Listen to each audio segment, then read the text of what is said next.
Hello guys, তোমরা কেমন আছো? তো আজকে আরেকটা বড় ভিডিও নিয়ে চলে এসেছি, রেসিপি ভিডিও নিয়ে। এটা তোমাদের মধ্যে থেকে আমাকে একজন রিকোয়েস্ট করেছিলেন আলুর দম রেসিপি বানানোর জন্য, তাই দিলাম। তো কিছুই না, এটা আমি আমিষ আলুর দম রেসিপি বানাচ্ছি।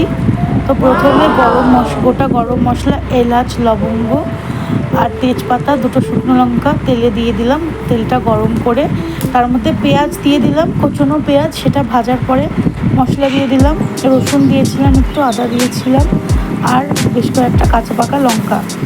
তারপরে আমার একটা সিক্রেট মশলা দিলাম, সেটা তোমরা জিজ্ঞেস করলে আমি ডাইরেক্টলি বলে দেবো, কিন্তু এখন বললাম না কারণ মশলাটা আমার সিক্রেট।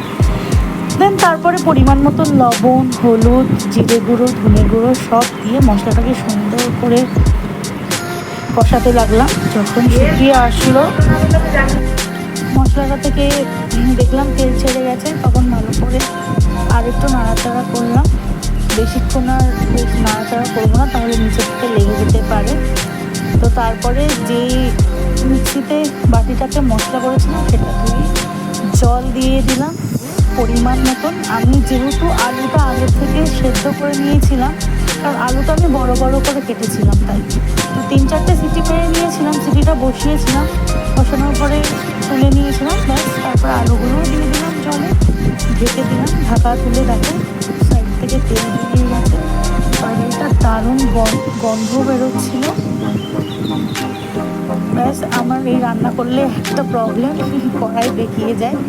কড়াইটা সোজা করে নিয়ে আবার খুন্তি চালানো শুরু করে দিলাম, আর একদম লাস্ট মোমেন্টে গরম মশলা আর চিনি দিয়ে গরম গরম রুটির সঙ্গে সার্ভ করলাম আলুর দম।